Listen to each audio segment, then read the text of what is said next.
But now back to Westminster politics, for something very interesting happened over the weekend in the field of political polling. Now, polls, of course, have been hugely influential in how jumpy MPs have been, and consequently, how likely or otherwise they are to dethrone the Prime Minister. Well, on Saturday, pollsters Opinium, who accurately projected the 2019 general election and the EU referendum, have updated their methodology. Among other things, an updated approach to turnout weighting is being instituted, given the big number of Conservative voters switching from Conservative to don't know. Now, in the most recent poll, the first conducted with this new methodology, the Labour lead dropped from 10 points to just 3. As those watching on TV should be able to see here, Labour's share drops from 42 points to just 37 points, all because of this change in methodology. And now I know sometimes people distrust the polls, but they're generally pretty good. Those watching on TV now can see Opinium's final poll in the 2019 general election compared to the actual result, getting the Labour share, getting the Tory share, getting the Lib Dem share exactly right. Well, let's talk through this change in methodology now with the head of political polling at Opinium, Curtis. Welcome to the programme, Chris. It's a pretty seismic thing to do, to change how you interpret the numbers that go into the polling machine and to reduce the Labour lead from 10 to 3. Why did you do it? I sort of have a pretty important principle in polling, which is you constantly need to update and reflect what's happening in modern Britain and make sure that you don't rest on your laurels, even if you have been accurate in the past. And as you showed there, our previous polling was quite accurate. Even when that is the case, you still need to be doing checks on your methodology, running updates, looking at ways that you can improve.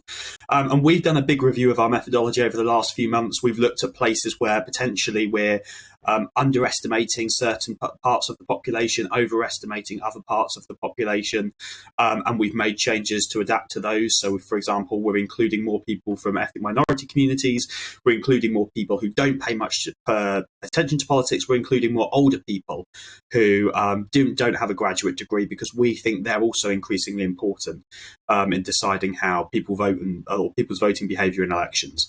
But the other thing, as you mentioned, which is pretty unique situation right now, is there's a lot of people who voted Conservative at the last election who have moved to now saying that they don't know. And there's a really interesting question about in polling about how we treat those, particularly how we treat those in midterm polling at the moment. Now, the general consensus among pollsters is that they're probably being treated, the Conservatives are probably being treated a little bit too harshly in the headline voting intention figure because they're losing so many voters to don't know. So we've made some adaptations to our methodology, which has meant that the Conservative headline voting intention number isn't dragged down so much because of that fact. So what we're seeing with pollsters up until now is that all of these Tory voters who haven't been excited by the Labour Party but who've switched to don't know, they've been, I suppose, overinterpreted in terms of thinking that they won't go back to the Tories at the time of the election. How does it work? How do you reinterpret what people switching from Conservative to don't know are actually going to do? Yeah, I mean, our system is a little bit more complicated to explain, but very roughly speaking, what pollsters would normally do is those voters that have moved from Conservative to don't know, they just get dropped completely from the headline voting intention and are treated almost as if they just wouldn't vote in the general election, which we know isn't necessarily true.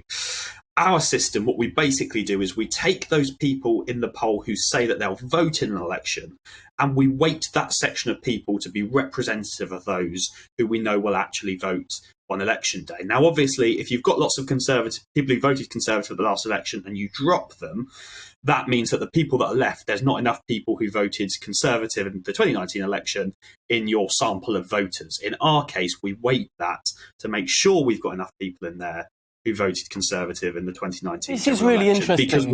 This is really interesting because obviously these polls are having a huge effect on what Conservative MPs are doing, whether or not they're going to kick out the Prime Minister. In your view, will other pollsters start to update their weighting in the way that you've done? And could that across the board reduce the gap between the Labour and the Tory party? I think the most important way that anybody should be interpreting opinion polls right now, regardless of where you're from, is that things are pretty bad for the Conservative Party. Even our sort of slightly more optimistic poll for them does show a pretty, Labour lead, and things are pretty bad for the Prime Minister. His personal approval ratings are bad. Now, maybe they were not as bad as we previously thought, and it's all going to come down to those Conservative undecided voters and where they end up going. But it's still not a particularly positive situation for the Conservative Party or for Boris Johnson at the moment. Well, really, really interesting to talk through that there. Chris Curtis, thank you for joining us on the briefing this morning, of course, of Opinium, the pollsters there. Thank you for joining us.